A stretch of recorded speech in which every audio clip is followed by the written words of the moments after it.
തന്റെ സാന്നിധ്യത്താൽ അനുഗ്രഹിക്കാൻ എത്തിയിരിക്കുന്ന കേരളത്തിന്റെ ചീഫ് ഇൻഫർമേഷൻ കമ്മീഷണറായ ശ്രീ ഹരി നായർ വി അവർകളെ ഹൃദയം നിറഞ്ഞ സ്വാഗതം ചെയ്യുന്നു.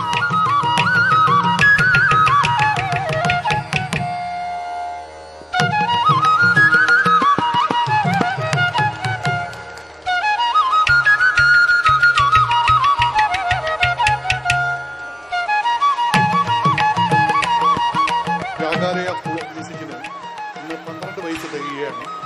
ഈ അവസരത്തിൽ മയൂരം എന്ന ഈ സംഗീത പരിപാടിയിൽ പങ്കെടുക്കുവാനും നിങ്ങളോടൊപ്പം സന്തോഷിക്കാനും ഒരു അവസരം നൽകിയതിന് ഞാൻ അതിൻ്റെ എല്ലാ ഡോക്ടർ അരുണാ തമ്പിയെ ടീമിനെയോടും ഞാൻ നന്ദി രേഖപ്പെടുത്തിക്കൊള്ളുന്നു. കുട്ടികൾക്കെല്ലാം ഡോക്ടർ അരുണാ തമ്പിയുടെ ടീമിലെ എല്ലാ കുട്ടികൾക്കും ഭഗവാന്റെ അനുഗ്രഹം ഉണ്ടാകട്ടെ എന്ന് പ്രാർത്ഥിച്ചുകൊണ്ട് എല്ലാവിധ ആശംസകൾ ഒന്നുകൂടി നേരിടുന്നു.